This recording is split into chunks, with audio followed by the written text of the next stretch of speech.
Morning, students.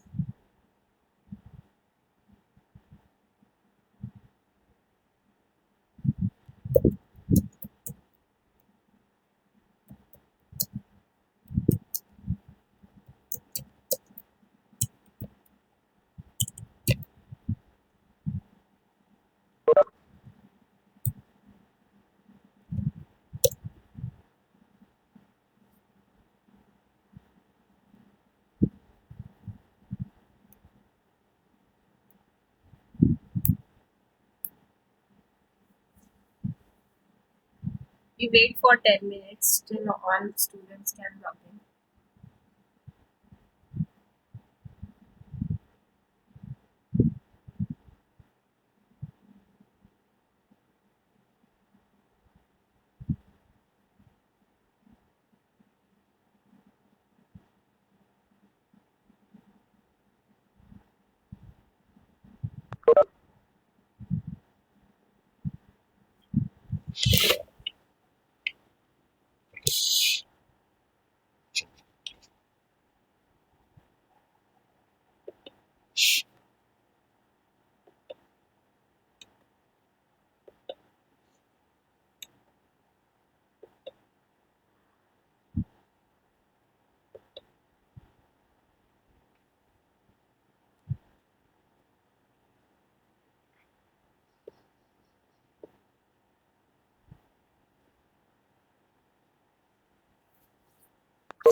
In the last tutorial, we studied constructors,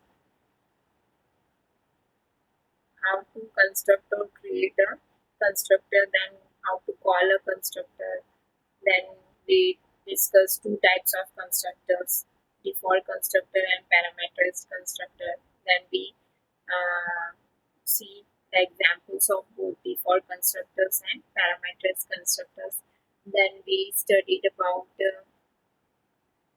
constructor overriding. Um, एक से ज़्यादा constructors को कैसे यूज़ कर सकते हैं प्रोग्राम में। फिर हमने स्टैटिक कीवर्ड देखा था, है ना। स्टैटिक कीवर्ड में हमने वेरिएबल्स के साथ में और मेथड के साथ में स्टैटिक कैसे यूज़ करते हैं, क्या इसके एग्जाम्पल्स होते हैं, क्यों यूज़ करते हैं, ये सब लास्ट ट्यूटोरियल में देखा।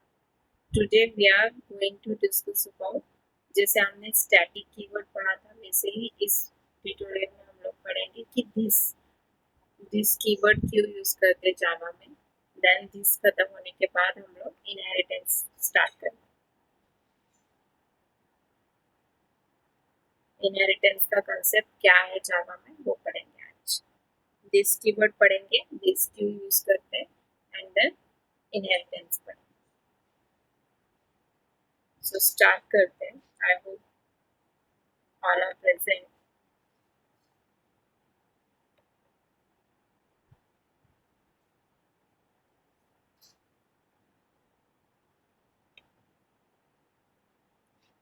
So this keyword in Java, this क्या है, एक ऐसा वेरिएबल है जो हमको क्या करता है, रेफर करता है करंट ऑब्जेक्ट को एक्सेस करने के लिए, है ना। तो this keyword, there can be a lot of usage of Java this keyword. In Java, this is a reference variable that refers to the current object. This क्या है, एक ऐसा रेफरेंस वेरिएबल है आपके जावा में जो आपको करंट ऑब्जेक्ट के क्या प्रॉपर्टीज है, प्रॉपर्टीज मीन्स स्टेट और बिहेवियर, उसका क्या है, ऑब्जेक्ट की प्रॉपर्टीज वो क्या है वो एक्सेस करके देता है। मीन्स आपने एक क्लास, सपोज एक क्लास आपने क्रिएट की, उस क्लास की क्या उस क्लास का आपने ऑब्जेक्ट क्रिएट किया होगा तो उस ऑब्जेक्ट की क्या प्रॉपर्टीज है, स्टेट क्या है, बिहेवियर क्या है, वो आप with the help of these reference variable you can access the state and behavior of an object. तो दिस हम लोग क्या क्यों यूज करते हैं, as a reference variable use करते हैं। तो इसका यूसेज कैसा होता है, कहाँ कहाँ यूज होता है this keyword. So this keyword can be use as 6 तरीके से, हम लोग 6 तरीके से हम लोग दिस कीवर्ड यूज कर सकते हैं। फर्स्ट है, this can be used to refer current class instance variable। अगर आपको current class के variables एक्सेस करने हैं तो आप उनको with this keyword you can access it। Second है, this can be used to invoke current class method। अगर आपको किसी current class की method invoke करनी है means कॉल करनी है, then you can use this keyword। Then this can be used to invoke current class constructor। अगर आपको constructor भी invoke करना है current class का तो आप this नाम का constructor बनाकर कॉल कर सकते हो। Then this can be passed as an argument in the method call। अब आपको method call करना है तो आप उस method calling में this भी as a argument as a parameter pass कर सकते हो। ये आगे हम एक एक एग्जाम्पल से समझेंगे कैसे। Then this can be passed as an argument in the constructor call। जब आपने मेथड कॉल किया तब भी आप दिस को कॉल कर सकते हो, जब आपने कंस्ट्रक्टर को कॉल किया है तो आप एज अ आर्ग्यूमेंट दिस पास करके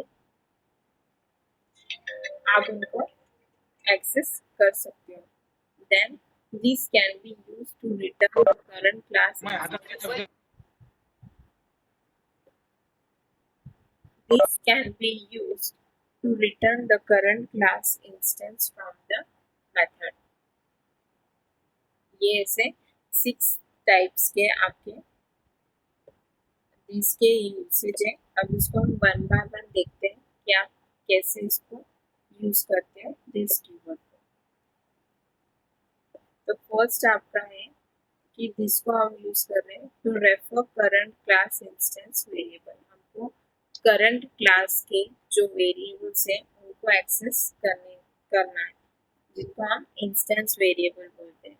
तो इसको कैसे यूज करना है, तो this keyword can be used to refer current class instance variable if there is ambiguity between the instance variables and parameters। This keyword resolves the problem of अब हमने पहले एग्जाम्पल्स देखे थे कि हमने जब कंस्ट्रक्टर कॉल किया था, तो कंस्ट्रक्टर कॉलिंग में हमने आपके वेरिएबल्स को एज अ पैरामीटर पास किया था, तो हमने नेम चेंज कर दिए थे, है ना। तो नेम चेंज क्यों किए थे हमने, क्योंकि हम उस टाइम पे दिस कीवर्ड यूज नहीं कर रहे थे। तो क्या होगा, अगर हम कंस्ट्रक्टर में या मेथड ले रहे हैं, दोनों तरफ पे अगर सेम नाम की वेरिएबल ले रहे हैं तो वो कंफ्यूज हो जाता है। वहाँ पे क्या बनती है, एम्बिग्युइटी बनती है, मीन्स कंफ्यूजन क्रिएट होता है कंपाइलर को कि क्या कर रहे हैं, सेम नाम की वेरिएबल्स ले रहे हैं तो किसमें क्या वैल्यू डालनी है, वो डिफ्रेंशिएट नहीं कर पाता है क्योंकि उसको सारे वेरिएबल्स के नेम सेम दिखते हैं। तो इसीलिए हम लोग क्या यूज करते हैं, दिस कीवर्ड यूज करते हैं। तो क्या प्रॉब्लम आती है, let's understand the problem if we don't use this keyword. अगर हम दिस कीवर्ड नहीं यूज करते हैं तो क्या प्रॉब्लम आती है। देखो, हमने एक क्लास क्रिएट की स्टूडेंट की, जिसमें हमने 3 वेरिएबल्स लिए, रोल नंबर, नेम और फी।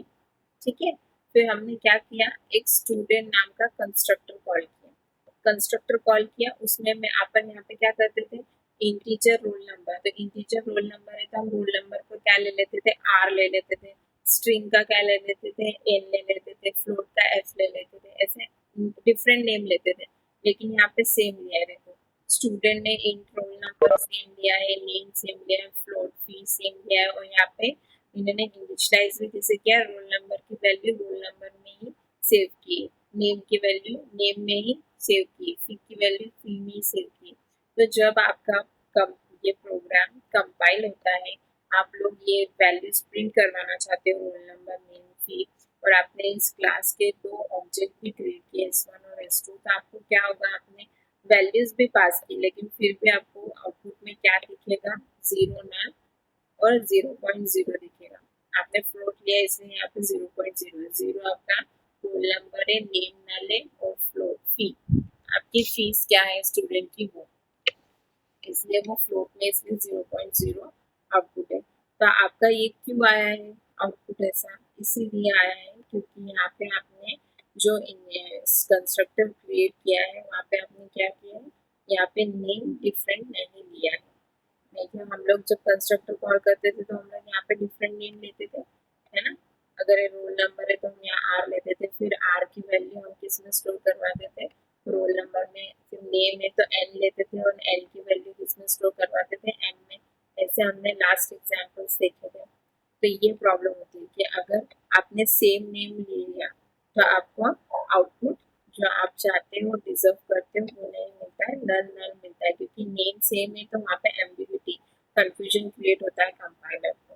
तो जब अगर आपको नेम सेम ही लेना है तो आप लोग उस टाइम पे क्या यूज करोगे, दिस कीवर्ड। तो हम ये प्रॉब्लम रिजॉल्व करते हैं नेक्स्ट प्रॉब्लम, नेक्स्ट एग्जाम्पल में। In the above example, parameters, जो आपने पैरामीटर्स पास किए हैं and instance variables are same. देखो, पैरामीटर्स और आपके जो इंस्टेंस वेरिएबल है वो सेम है, इस वजह से एम्बिग्यूटी क्रिएट होती है। So we are using this keyword to distinguish local variables and instance variables. local variables और instance, अब instance variable कौन से, क्लास के variables, और local variables कौन से, कंस्ट्रक्टर के variables। ठीक है, तो दोनों variables में डिफरेंस ध्यान रखना। तो हम दोनों वेरिएबल्स में डिफ्रेंशिएट करने के लिए क्या यूज करते हैं, दिस कीवर्ड। या तो आप दोनों के नेम डिफरेंट हो, नेम डिफरेंट नहीं देना है आपको, सेम नेम देना है, तो फिर क्या यूज करो, दिस कीवर्ड यूज करो। तो अगर हमको नेम सेम ही देना है, इंस्टेंस और लोकल वेरिएबल दोनों को, तो फिर we have to use this keyword. तो हमने यहाँ पे नेक्स्ट एग्जांपल सॉल्यूशन दिया है, जो ऊपर हमको प्रॉब्लम आया था कंफ्यूजन का, क्योंकि हमने लोकल वेरिएबल और इंस्टेंस वेरिएबल दोनों को क्या नेम दिए थे, सेम नेम दिए थे। तो अब यहाँ हम नेक्स्ट एग्जांपल में उनके नेम चेंज करते हैं। नेम नहीं चेंज करना है तो फिर क्या करते हैं, this keyword, with the help of this keyword देखते हैं कैसे। हमने क्लास स्टूडेंट क्रिएट की थी, यहाँ पे भी सेम है, 3 वेरिएबल्स है हमारे, रोल नंबर, नेम, फी। देन हमने कंस्ट्रक्टर कॉल किया, कंस्ट्रक्टर कॉल में भी हमने सेम नेम दिया। अब सेम नेम दे रहे हैं हम यहाँ पे भी, तो हम यहाँ क्या यूज कर रहे हैं, ऐसा दिस कीवर्ड यूज कर रहे हैं कि this roll number is equals to roll number, this dot name is equals to name, this dot fee is equals to fee. इससे क्या होगा, आपको कंफ्यूजन, आपके कंपाइलर को कंफ्यूजन नहीं होगा। और वो क्या, जब आप ऑब्जेक्ट कॉल करोगे क्लास के, तो ऑब्जेक्ट्स आपने क्रिएट किए हैं S1 और S2 और उनको जो वैल्यू दी है वो आपकी वैल्यू डिस्प्ले होगी आउटपुट, है ना। और ये with the help of void display method की हेल्प से आपकी ये प्रिंट हुआ है। यहाँ पे अपने S1 पे भी मेथड कॉल किए डिस्प्ले और S2 पे भी मेथड कॉल किए display.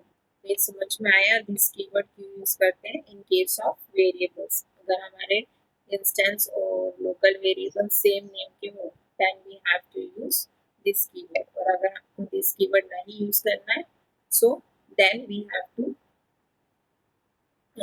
give the different names to instance and local variables। तो ये हो गया वेरिएबल्स के केस में, है ना। Then if local variables and instance variables are different, अगर हमारे लोकल वेरिएबल और इंस्टेंस वेरिएबल्स डिफरेंट हो तब हमको जरूरत नहीं पड़ती। तो देखो यहाँ पे एग्जाम्पल कैसा है। अब यहाँ पे हमने दिस कीवर्ड नहीं यूज किया है क्योंकि यहाँ पे हमने जो इंस्टेंस वेरिएबल है और जो लोकल वेरिएबल्स है उनको क्या दिया है, नेम डिफरेंट दिया है। देखो यहाँ पे हमने क्लास क्रिएट की थी स्टूडेंट नाम की, उसमें हमने रोल नंबर नेम फी सेम रखा है। बट यहाँ पे हमने लोकल वेरिएबल्स जो कंस्ट्रक्टर कॉल किया उसमें देखो वेरिएबल्स के नेम चेंज कर दिए। इंट को हमने आर कर दिया, स्ट्रिंग को एन, फ्लोट को एफ, और यहाँ पे आर की वैल्यू रोल नंबर में, एन की वैल्यू नेम में और एफ की वैल्यू फी में, है ना। तो इस तरीके से अगर आपको नेम डिफरेंट देना है तो दिस की जरूरत नहीं पड़ेगी। और अगर नेम सेम रखना है then you have to use the this keyword, otherwise आपको वैल्यूज नल मिलेगी, जीरो डिफॉल्ट वैल्यूज शो होगी वेरिएबल्स की। तो ये केस था वेरिएबल्स का कि आपको इंस्टेंस और लोकल वेरिएबल्स में कैसे डिफरेंशिएट करना है और कैसे दिस कीवर्ड यूज करना है। देन सेकेंड हमने पढ़ा था कि दिस हम क्यों यूज करते हैं, अगर हमको किसी क्लास की करंट मेथड इन्वोक करनी है। देखो कैसे, you may invoke the method of the current class by using this keyword. अगर आपको क्लास में आपने कोई मेथड है और उस मेथड में आपको जो आपने मेथड बनाई है उसी को फिर से क्या करना है, कॉल करना है ना। आपने क्लास क्रिएट की, उसमें कुछ मेथड की होगी डिफाइन, उस मेथड में आपको जो आपने मेथड डिफाइन किए फिर से उसी को अगर आपको कॉल करना है, मीन्स करंट क्लास की मेथड आपको उसी क्लास में कॉल करनी है, then you have to use this keyword, है ना। और अगर आपने ऐसा नहीं भी किया है तो क्या करेगा, if you don't use the this keyword compiler automatically adds this keyword while invoking the method। तो अगर आपने this keyword नहीं भी दिया है तो मेथड के केस में क्या करता है कंपाइलर, ऑटोमेटिकली आपका this keyword ऐड करके आपका प्रोग्राम कंपाइल करता है और रन करता है ना। तो देखो यहाँ पे एक एग्जाम्पल है जिसमें हमने क्लास ए लिया है, एक क्लास ली है ए, उसमें एक मेथड दी है void m नाम की, ठीक है। void m नाम की मेथड है, उसमें हमने कुछ डेफिनेशन दिए, कर्ली ब्रैकेट एक्सक्लोज है हमारे। देन हमने एक और मेथड ली है क्या, void n नाम की, और उस दूसरी मेथड में हमने क्या किया है, इस पहली वाली मेथड को कॉल किया है। यहाँ पे m पैरेंथेसिस दिख रहा है, सेमीकोलन, मींस हमने ये जो void m वाली मेथड है उसको कॉल किया है ना। तो यहाँ पे जब कंपाइलर इस प्रोग्राम को कंपाइल करेगा तो कैसे करेगा, void m तो वैसे का वैसे रहेगा क्योंकि वो एक डिफरेंट मेथड है। देन void n हमने जो फंक्शन सॉरी जो मेथड अभी हमने डिफाइन किया है उसमें हमने क्या कॉल किया है, पहली वाली मेथड को। तो यहाँ पे कंपाइलर क्या करेगा, ऑटोमेटिकली दिस कीवर्ड यहाँ पे ऐड करेगा दिस डॉट m, और ये मेथड कॉल हो गई आपकी और आपका आउटपुट मिल जाए। तो ये इस तरीके से आप लोग मेथड को इन्वोक कर सकते हो, किसी करंट क्लास की मेथड को किसी दूसरी मेथड में, लेकिन क्लास सेम होनी चाहिए, एक ही क्लास में आपको वो मेथड को कॉल करना है, ठीक है। इसलिए बोला है करंट क्लास की मेथड को इन्वोक करने के लिए दिस कीवर्ड यूज करते हैं। बट मेथड के केस में आपको दिस कीवर्ड ऐड करने की जरूरत नहीं है, वो कंपाइलर ऑटोमेटिकली ऐड करता है। बट इस तरीके का यूज होता है मेथड में। देन हमको थर्ड है हमारा कि दिस हम लोग कंस्ट्रक्टर में कैसे करेंगे, क्लास कंस्ट्रक्टर में to invoke current class constructor. हमको करंट क्लास का कंस्ट्रक्टर इनवोक करना है तो हम लोग कैसे इनवोक करेंगे। So this constructor call can be used to invoke the current class constructor. अगर हमको किसी करंट क्लास का कंस्ट्रक्टर इन्वोक करना है तो हमको इसे दिस और पैरेंथेसिस देना पड़ेगा, जिससे हम कंपाइलर को समझ में आएगा कि हमको इसी क्लास का कंस्ट्रक्टर इन्वोक करना है। तो हम लोग पहला हेल्प ऑफ एग्जाम्पल, और हम लोग ऐसा क्यों करते हैं, it is use to reuse the constructor. हम एक ही कंस्ट्रक्टर को रीयूज करने के लिए इन्वोक करते हैं। तो पहला केस देखते हैं हम लोग, calling default constructor from parameterized constructor. हम क्या कॉल कर रहे हैं, डिफॉल्ट कंस्ट्रक्टर कॉल कर रहे हैं, किससे, फ्रॉम पैरामीटराइज्ड कंस्ट्रक्टर। मैंने लास्ट की इसमें ही बताया था आपको कि डिफॉल्ट कंस्ट्रक्टर और पैरामीटराइज्ड कंस्ट्रक्टर में क्या डिफरेंस है। तो डिफॉल्ट कंस्ट्रक्टर में आपके जो पैरेंथेसिस है उसमें कोई आर्ग्यूमेंट्स नहीं होती है, जीरो आर्ग्यूमेंट्स होती है। लेकिन पैरामीटराइज्ड कंस्ट्रक्टर में you have to pass arguments parameters in the parenthesis of constructor। ठीक है, तो यहाँ पे आप एग्जांपल देख रहे हो, फर्स्ट कौन सा, आप डिफॉल्ट कंस्ट्रक्टर को कॉल कर रहे हो किसकी हेल्प से, पैरामीटराइज्ड कंस्ट्रक्टर की हेल्प से। तो देखो कैसे, यहाँ पे आपने एक क्लास क्रिएट की है ए, और उसी क्लास का क्या क्रिएट किया है, मेथड क्रिएट किए हैं यहाँ पे ए, जिसमें आपने प्रिंट करवाया है क्या, हेलो ए, और एक पैरामीटराइज्ड कंस्ट्रक्टर बनाया है ए नाम का, सेम क्लास के नेम का, और पैरेंथेसिस में क्या पास किया है, एक वेरिएबल। और इसी कंस्ट्रक्टर में आपने दिस किया है, मीन्स आपको ये कंस्ट्रक्टर कॉल करना है। जो कौन सा कंस्ट्रक्टर है, ये डिफॉल्ट कंस्ट्रक्टर।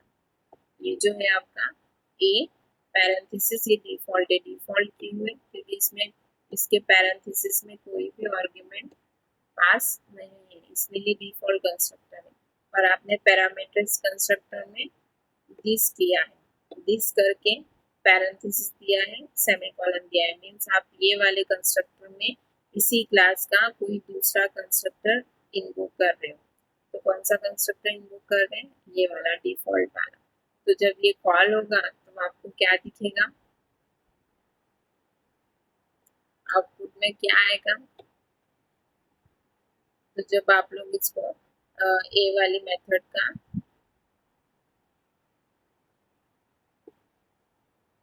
ये मेथड ए का, सॉरी क्लास ए का जब कोई ऑब्जेक्ट क्रिएट करोगे ए, और उसमें आपने एक्स देके रखा है, उस एक्स को आपने वैल्यू दी है 10, है ना।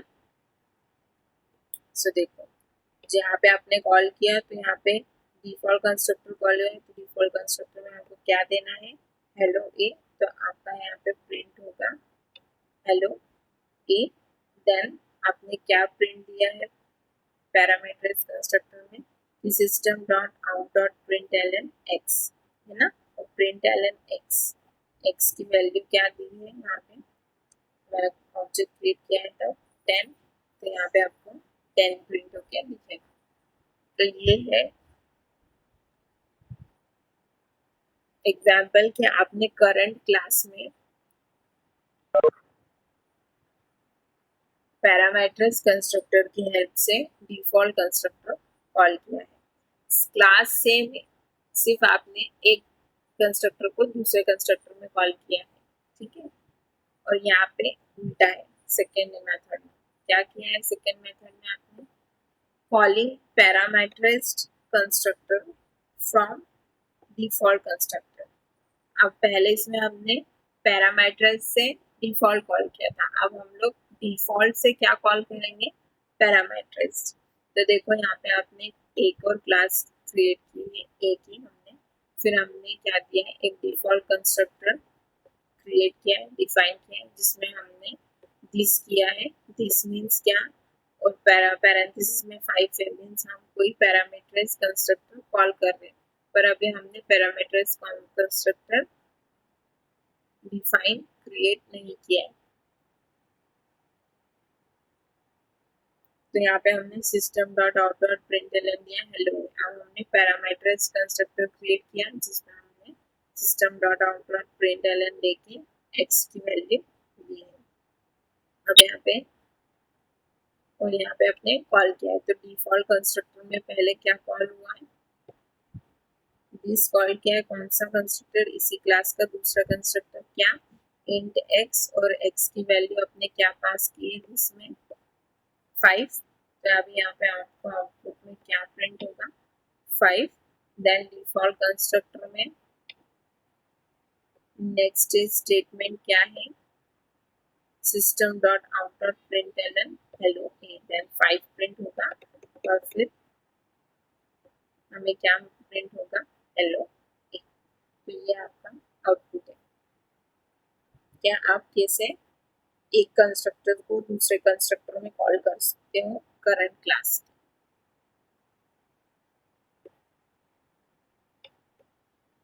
देन फोर्थ वन है, अभी तक हमने कितनी कंडीशंस पढ़ी, इसकी थ्री टाइप्स की। फर्स्ट हमने क्या देखा था, in case of variables, variables में हम लोग क्यों यूज करते हैं दिस कीवर्ड, ताकि हम लोग डिस्टिंग्विश कर सके लोकल और इंस्टेंस वेरिएबल को।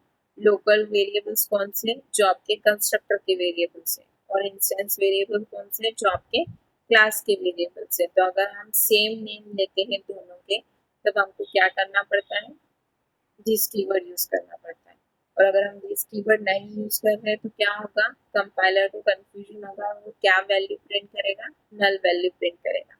इसीलिए हमने दिस कीवर्ड यूज किया था, सेम नेम रख रहे अगर तो।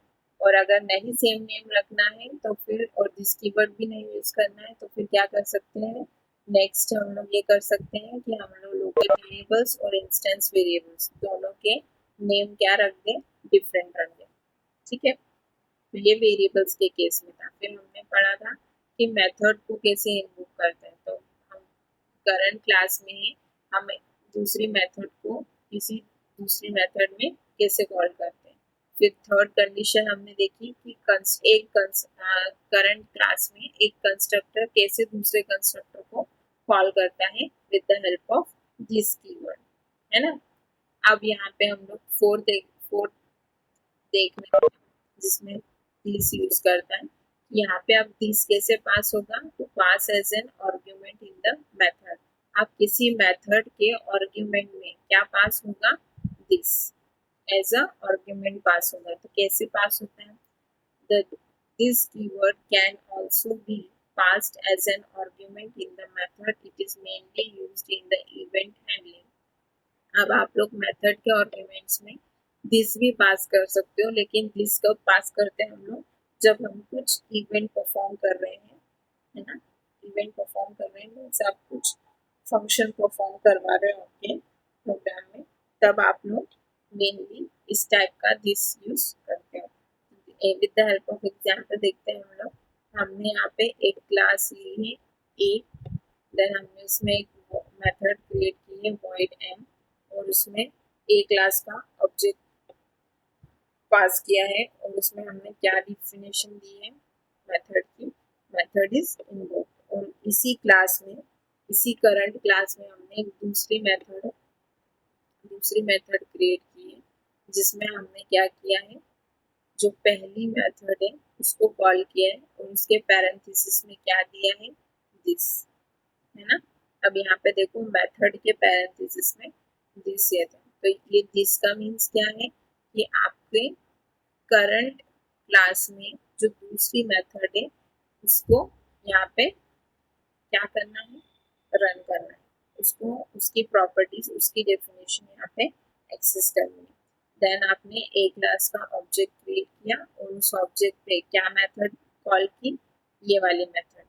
ये वाली मेथड क्यों कॉल की, क्योंकि इसमें जो आपको ऑपरेशन परफॉर्म करवाना है फंक्शन में, वो तो आपने यहाँ से कॉल करके करवा लिया है, इसलिए आपने सिर्फ S1 ऑब्जेक्ट पे कौन सी मेथड कॉल की है, पी पैरेंथेसिस वाली। तो पी पैरेंथेसिस वाली यहाँ से रन होगी। तो पी पैरेंथेसिस वाली रन होने के बाद वो पहला स्टेटमेंट क्या रीड करेगी, एम दिस मीन्स ये कोई एक मेथड है इसी क्लास की। तो यहाँ से आपका पॉइंटर उठ के कहाँ जाएगा, वॉइड एम पे।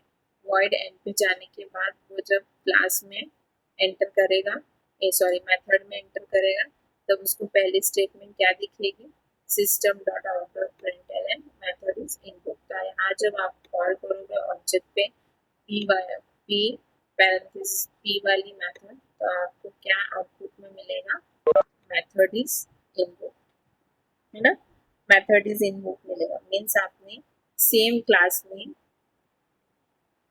एक मेथड में दूसरी मेथड कॉल किए, लेकिन कैसे, दिस को एज अ आर्गुमेंट पास कर। तो ये कुछ एग्जांपल्स है जो डिफाइन करते हैं कि हम दिस कीवर्ड किस किस टाइप से यूज कर सकते हैं, वेरिएबल्स के केस में, मेथड के केस में, देन दिस को एज अ कंस्ट्रक्टर में भी आप यूज कर सकते हैं, और मेथड कॉल में आप उसको दिस को एज अ आर्गुमेंट पास करके भी यूज कर सकते हैं।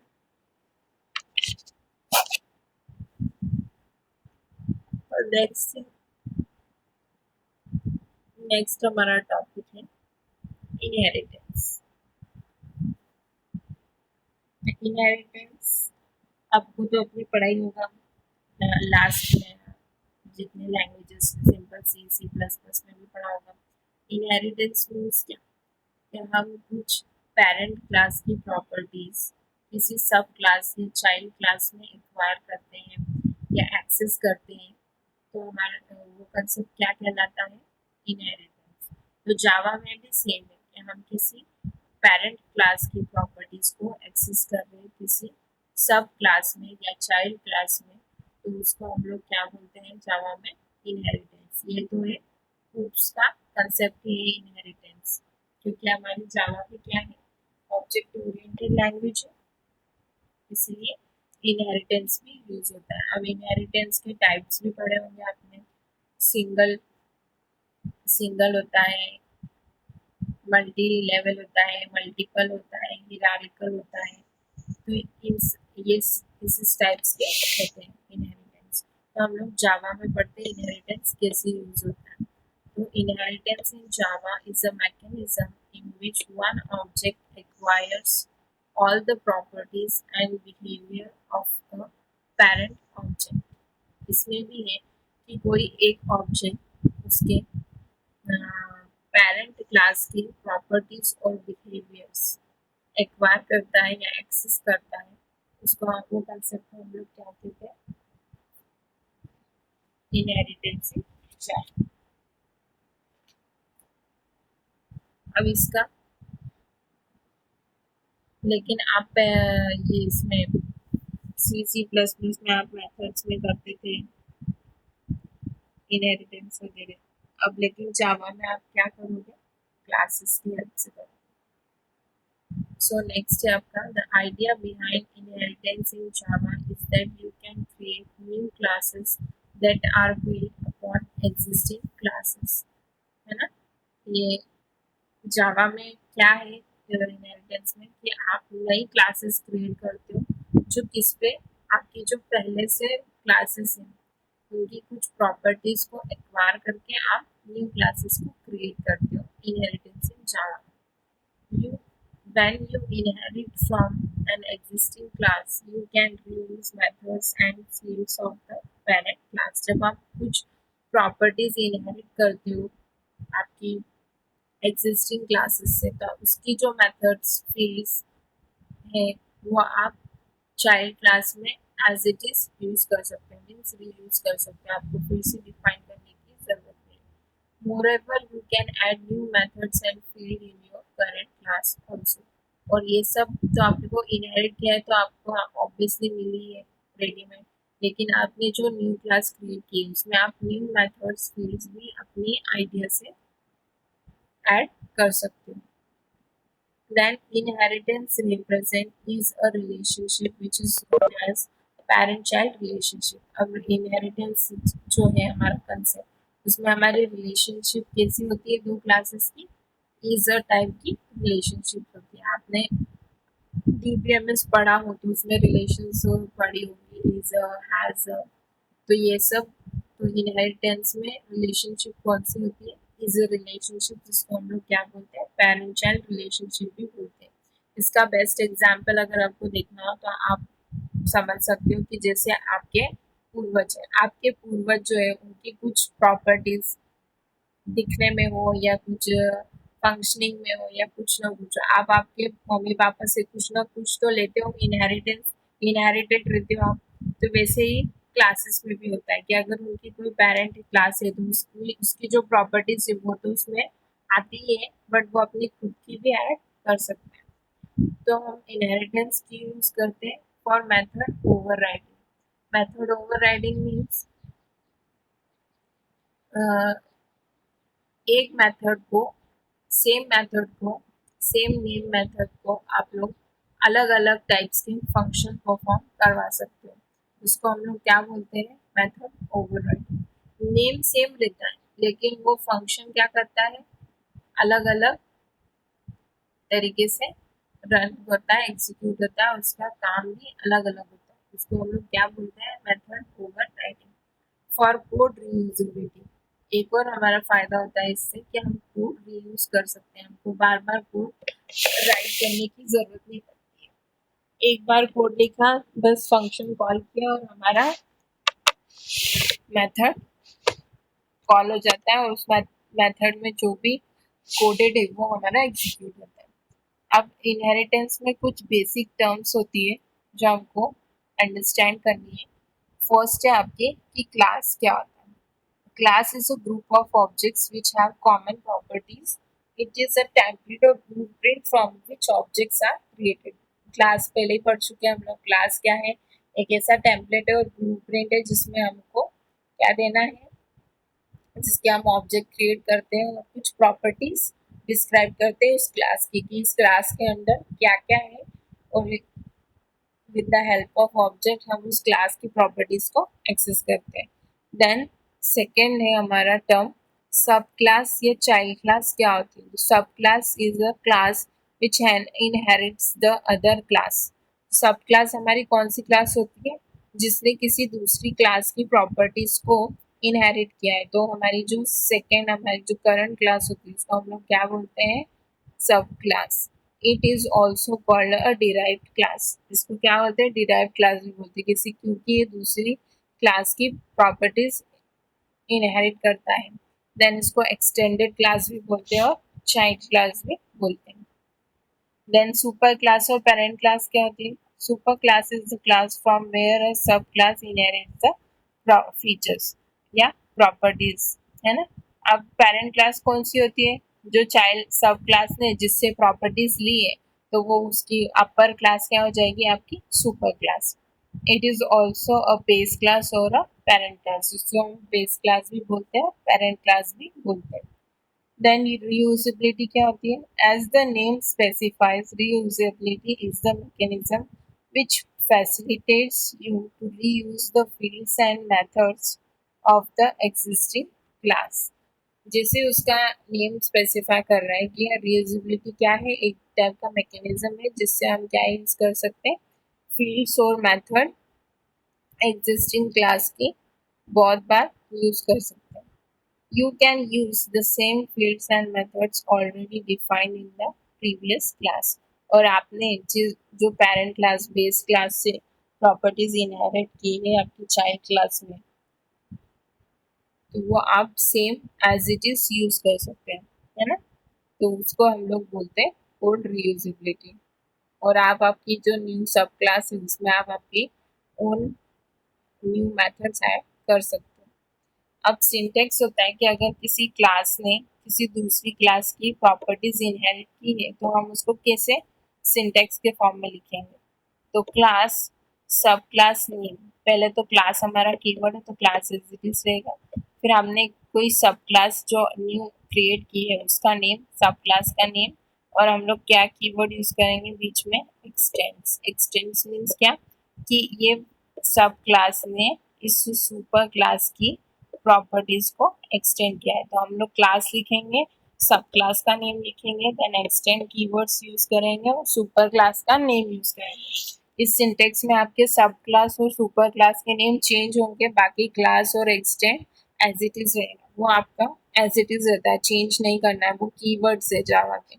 देन इसके अंदर आप जो मेथड्स या फील्ड लिखना चाहते हो, जो भी कोड लिखना चाहते हो, lines of code, you can write in this two curly brackets.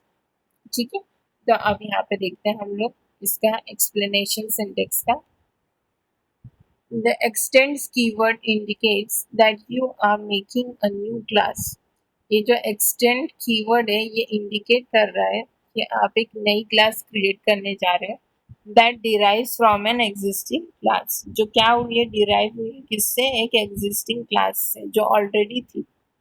The meaning of extends is to increase the functionality। क्यों, क्योंकि जो existing class है उसमें अगर आपको कुछ ऐड करना है तो आप एक और क्लास क्रिएट करो जिसमें उसके जो एग्जिस्टिंग फील्ड्स या मेथड्स थी वो तो ऑलरेडी एक्वायर होंगी, लेकिन जो आपको नई ऐड करनी है, इंक्रीज करनी फंक्शनैलिटी उसकी, वो आप उसमें ऐड करो। तो एक्सटेंड का मीनिंग वो। In the terminology of Java, a class which is inherited is called a parent. अब जावा में अगर आपने किसी क्लास की प्रॉपर्टीज इनहेरिट की है तो वो क्या कहलाती है, ऊपर ही पढ़ा था हमने, पेरेंट और सुपर क्लास। और न्यू क्लास जो आपने क्रिएट की उसको हम चाइल्ड क्लास और सब क्लास भी कहते हैं। अब एग्जाम्पल देखते हैं कि जावा इनहेरिटेंस कैसे होता है, एग्जाम्पल के थ्रू समझते हैं। यहाँ पे आपको एक डायग्राम दिख रहा होगा जिसमें जो दो ब्लॉक बने हुए हैं, तो पहला ब्लॉक में आपको एम्प्लॉय दिख रहा होगा, सेकेंड ब्लॉक में आपको प्रोग्रामर दिख रहा होगा। तो ये एम्प्लॉय समझो कि एक क्लास है और एक प्रोग्रामर भी एक क्लास है। तो ये जो एम्प्लॉय क्लास है ये आपकी बेस क्लास है, सुपर क्लास है, मीन्स पेरेंट क्लास है। और ये जो है प्रोग्रामर, ये सपोज करो कि चाइल्ड क्लास है ना, क्योंकि एरो हमारा कैसा है, ऊपर की तरफ है। ऊपर की तरफ मीन्स ये जो प्रोग्रामर क्लास है ये किससे डिराइव्ड हुई है, किससे एक्सटेंड हुई है, एम्प्लॉय क्लास से। और एम्प्लॉय क्लास के पास क्या है, वेरिएबल सैलरी फ्लोट है।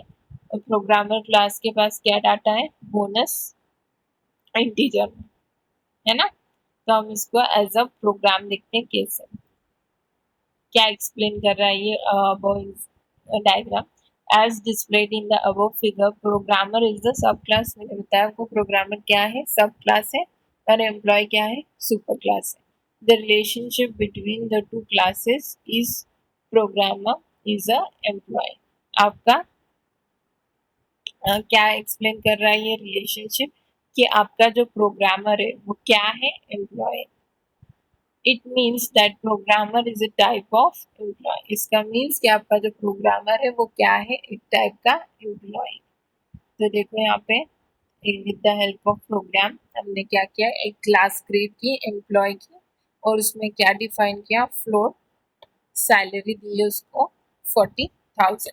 ठीक है, देन हमने एक और क्लास क्रिएट की, जो हम क्या कर रहे हैं, अब इस क्लास की प्रॉपर्टीज को इस क्लास में इनहेरिट कर रहे हैं, इसलिए हमने एक क्लास नेम दिया।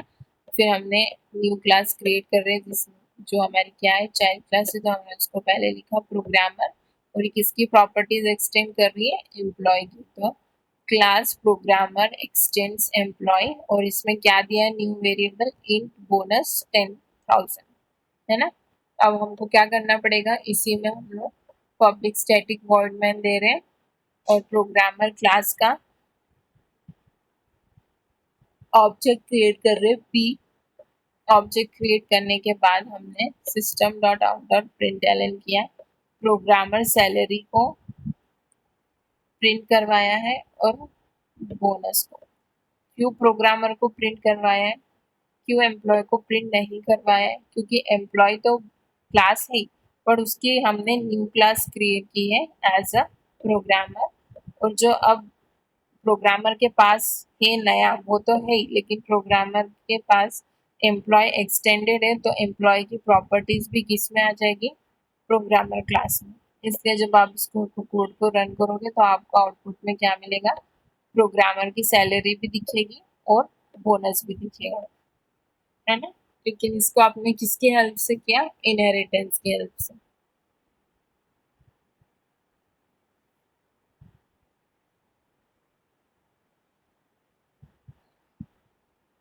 देन नेक्स्ट है हमारा टाइप्स ऑफ इनहेरिटेंस इन जावा। तो जावा में कितने टाइप्स के इनहेरिटेंस होते हैं, 3 टाइप्स के। You can see here, first one is single, second is multi-level, and third one is hierarchical. So on the basis of class, there are 3 types of inheritance in Java. First one is your single, second one is your multi-level, and third one is hierarchical. Here is a sum diagram which explains you single, multi-level and hierarchical. In single inheritance, you inheritance the properties of only one class. यहाँ पे एक diagram में समझ में आ रहा होगा कि class ए ने सिर्फ एक बेस क्लास है उसकी जिसकी उसने प्रॉपर्टीज एक्सटेंड की, इसलिए इसको क्या बोलते हैं, single class, single inheritance. Multi level में क्या होगा कि क्लास सी ने क्लास बी की प्रॉपर्टी इनहेरिट की और क्लास बी ने ऑलरेडी किसकी करके रखी है, क्लास ए की। तो इसमें बाय लेवल क्लासेस इनहेरिटेंस कर रहे हैं, लेवल्स ज़्यादा हैं, इसीलिए इसको क्या बोला है, मल्टी लेवल। और हिरारिकल में कैसा है कि किसी कॉमन क्लास है, कोई एक कॉमन क्लास है जिसकी प्रॉपर्टीज बहुत सारी क्लासेस ने एक्वायर करके रखी है। मीन्स यहाँ पे 2 क्लासेस हैं, class B and class C, इन दोनों ने एक कॉमन क्लास है क्लास ए जिसकी प्रॉपर्टी इनहेरिट की। तो इस टाइप के इनहेरिटेंस, इस टाइप के इसको हम लोग क्या बोलते हैं, हिरारिकल इनहेरिटेंस। और multiple multiple inheritance is not supported in Java through class.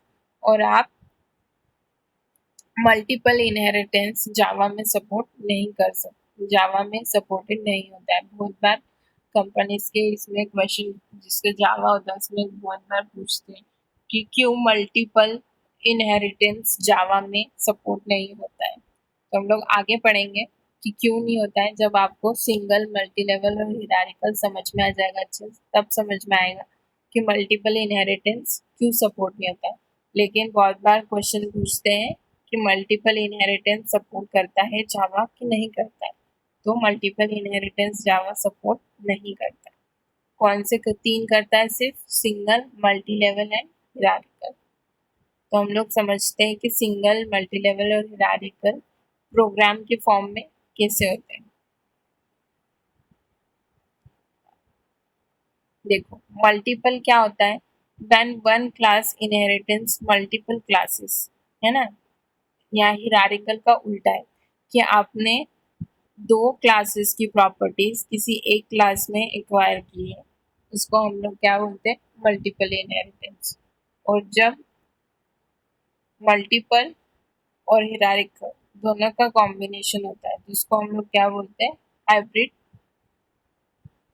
Inheritance.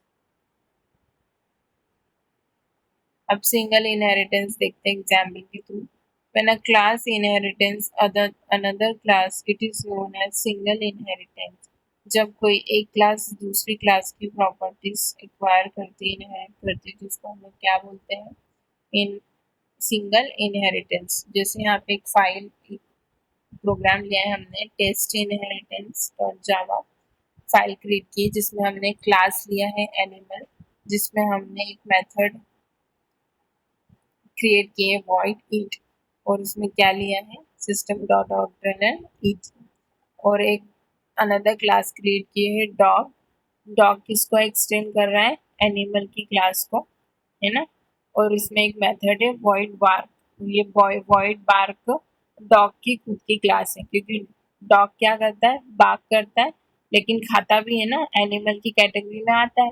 तो उसको अलग से देने की ज़रूरत नहीं है कि ये एक एनिमल है। हमने एक बेस क्लास ही क्रिएट की कि ये एनिमल क्या करते हैं, खाते हैं, और उस डॉग को एक नई क्लास क्रिएट की डॉग की स्पेशल, और उसमें सिर्फ एनिमल की क्लास की प्रॉपर्टीज क्या कर ली, इनहेरिटेंट कर ली, एक्सटेंड कर ली।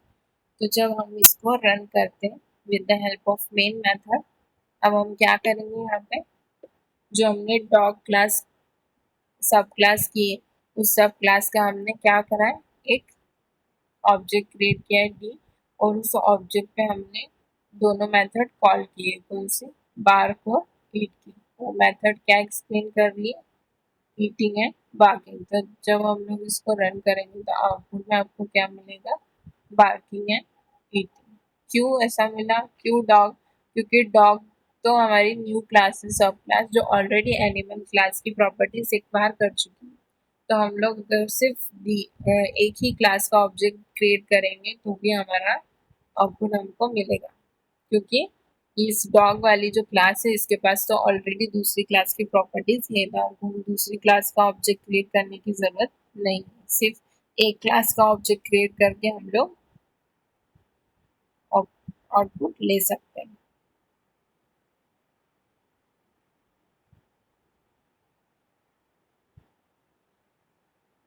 ये था आपका सिंगल टाइप ऑफ इनहेरिटेंस। अब नेक्स्ट देखते हैं हम लोग,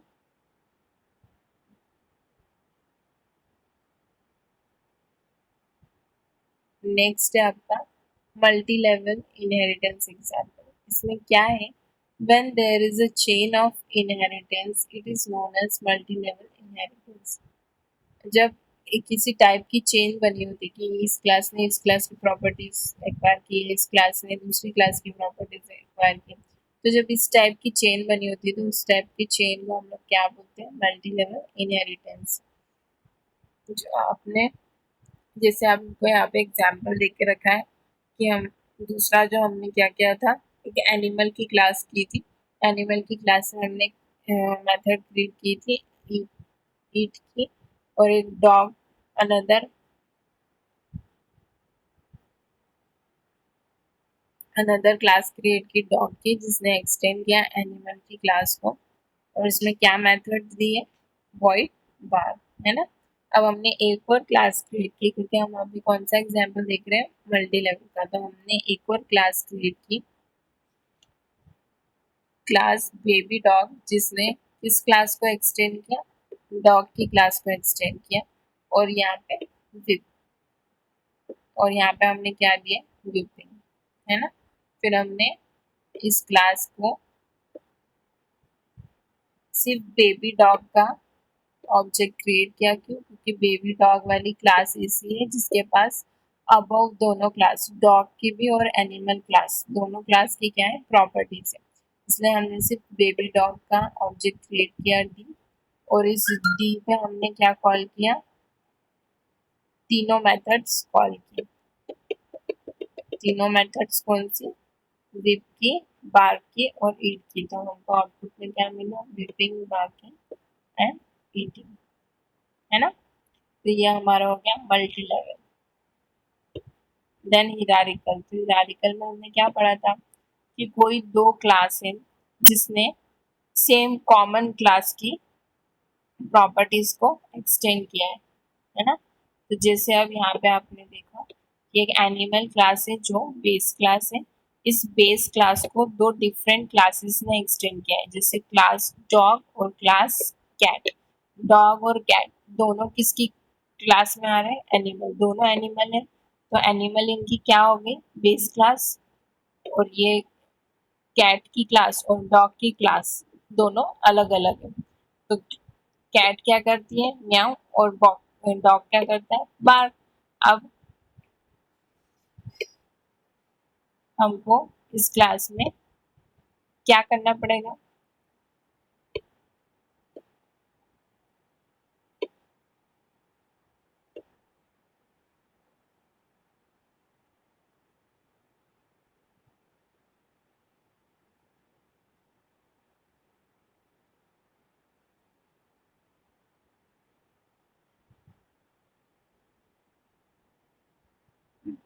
जब ऐसा हो कि दो अलग अलग क्लास ने एक ही क्लास की कॉमन प्रॉपर्टी को एक्सटेंड किया हो, तब हमको एट ए टाइम किसी भी एक ऑब्जेक्ट को ही कॉल करना होगा। जैसे अब यहाँ पे कैट है, तो यहाँ पे कैट का ही ऑब्जेक्ट क्रिएट करा है। अगर आप कैट में क्या करना चाहोगे, डॉग डॉग के इसमें का मेथड क्रिएट कॉल करना चाहो कभी सी बात, तो क्या होगा, नहीं, क्योंकि हमने जो डॉग क्लास है उसका ऑब्जेक्ट यहाँ पे क्रिएट नहीं किया है। अगर when you create the object of a dog class also, then you can call object call भी यहाँ पे कर सकते हो आप, ठीक है। तो इसीलिए यहाँ पे आपने क्या किया है, कैट का सिर्फ ऑब्जेक्ट क्रिएट किया, इसलिए आपने सिर्फ म्याऊ और ईट की दो मेथड्स को कॉल कर क्यों बाघ का क्यों नहीं कर पाए, क्योंकि डॉग का ऑब्जेक्ट हमने क्रिएट नहीं किया, इसलिए आपको यहाँ जो CT एरर दिखा है, इट मीन्स क्या, ये वाली, ये तो अभी इसमें है कमेंट सेक्शन में। अगर आप इस यहाँ से कमेंट हटा दो तो इसको रन करो पूरे प्रोग्राम को, तो आपको यहाँ पे कंपाइल टाइम एरर आएगी। क्यों, क्योंकि जो मेथड आप कॉल कर रहे हो उस मेथड का जो क्लास है उस क्लास का ऑब्जेक्ट ही आपने क्रिएट नहीं किया है, तो वो मेथड कॉल नहीं होगी।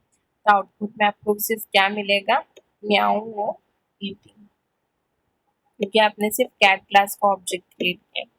अब हमने पढ़ा था कि जावा में मल्टीपल इनहेरिटेंस सपोर्ट नहीं होता है। तो क्यों नहीं होता है, to reduce the complexity and simplify the language, multiple inheritance is not supported in Java. Complexity reduce करने के लिए और लैंग्वेज को मोर सिंपल बनाने के लिए क्या किया है, मल्टीपल इनहेरिटेंस का कंसेप्ट जावा से रिमूव कर दिया है। क्यों रिमूव करा है, एक सिनेरियो हम लोग कंसिडर करते हैं कि कितना कॉम्प्लिकेशन होता होगा मल्टीपल इनहेरिटेंस जावा में। Consider a scenario where A, B and C are three classes. Suppose कि कोई three classes है A, B and C. The C class inheritance A and B classes. तो एक C class है जिसने दो classes की properties को inherit किया है A and B. If A and B classes have the same method और A और B दोनों की methods same हो फंक्शन में, and you call it from child class object, और आपने सी क्लास जिसने एक्सटेंड की है ए और बी दोनों की क्लासेस को, और आपने सी क्लास का ऑब्जेक्ट क्रिएट किया है ना, और कॉल किया किसकी मेथड्स को, ए और बी क्लास की मेथड्स को, लेकिन ए और बी क्लास की मेथड्स सेम है, तो क्या होगा, एम्बिग्यूटी क्रिएट हो गया। एम्बिग्यूटी मीन्स कंफ्यूजन क्रिएट होगा कंपाइलर के पास में कि ए और बी की जो क्लासेस है उनकी जो मेथड है वो तो सेम है। तो जब सी क्लास वाला कॉल करेगा मेथड्स को, तो कंपाइलर कंफ्यूज होगा ना कि मैं ए क्लास की प्रॉपर्टीज को इनहेरिट करूं कि बी क्लास की मेथड को इनहेरिट करूं, क्योंकि दोनों की जो मेथड्स है वो तो सेम है। तो यहाँ पे क्या आएगा, कंफ्यूजन हो गया, तो आपको क्या मिलेगा, कंपाइल टाइम एरर्स आएगी, रन टाइम एरर्स आएगी। तो इस टाइप की एरर्स को हटाने के लिए जावा में मल्टीपल इनहेरिटेंस का कंसेप्ट हटा दिया। अब with the help of program देखते हैं हम कि हमने ए और बी दो क्लास ली और दोनों क्लास में हमने क्या किया, सेम मेथड नाम से मेथड ये किया, मैसेज और मैसेज, जबकि इन दोनों वाली जो सेम मेथड्स हैं इनमें मैसेज अलग अलग है, एक में हेलो है एक में वेलकम है, लेकिन जो नेम है इन दोनों का क्या है, सेम है, मैसेज मैसेज। और ये जो क्लास सी है इसने एक्सटेंड किए दो क्लास की प्रॉपर्टीज को ए एंड बी, और उसने ऑब्जेक्ट क्रिएट किया है सी क्लास का OBJ, और जब वो OBJ पे मैसेज कॉल करता है, देखो OBJ पे मैसेज कॉल कर रहा है, मैसेज मेथड कॉल कर रहा है, तो मैसेज मेथड कंफ्यूज हो रही है, इन्वोक हो रही है, तो इन्वोक हो रही मीन्स क्या, दोनों की हो रही है, ए की भी और बी की भी, तो कंफ्यूज होगा कंपाइलर, इसीलिए यहाँ पे आउटपुट में आपको क्या मिलेगा फिर, कंपाइल टाइम एरर, क्योंकि वो एट अ टाइम एक ही मेथड इन्वोक कर पाएगा, दो क्लासेस के मेथड इन्वोक नहीं कर सकता है, दो आउटपुट कैसे शो करेगा एट अ टाइम, इसीलिए ये एरर आती है आपके जब आप लोग मल्टीपल इनहेरिटेंस यूज करते हो जावा. Because this, the concept of multiple inheritance Java is removed from Java.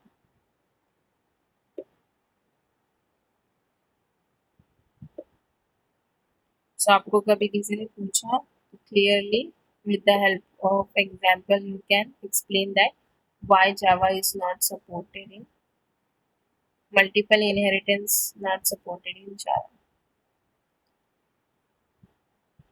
So आज हमने this keyword पढ़ा. this keyword को कैसे यूज करते हैं वेरिएबल्स में, मेथड्स में, कंस्ट्रक्टर्स में और मेथड कॉलिंग में. चार टाइप के. देन फिर हमने इनहेरिटेंस समझा. इनहेरिटेंस में हमने सिंगल इनहेरिटेंस कंसेप्ट क्या होता है, फिर उसका एक सिंटेक्स देखा, कैसे क्लास को एक्सटेंड करते हैं दूसरी क्लास में. देन फिर हमने टाइप्स पढ़े इनहेरिटेंस की, जिसमें हमने सिंगल, मल्टी लेवल, हिरारिकल, तीन टाइप्स के पढ़े. मल्टीपल और हाइब्रिड भी होता है, लेकिन ड्यू टू कॉम्प्लेक्सिटी और सिंपल बनाने के लिए लैंग्वेज को हमने मल्टीपल इनहेरिटेंस जावा से हटा दिए. और हमने एक एक इनहेरिटेंस का एग्जाम्पल भी देखा कि कैसे वर्किंग होती है सिंगल में, मल्टी लेवल में और हिरारिकल इनहेरिटेंस.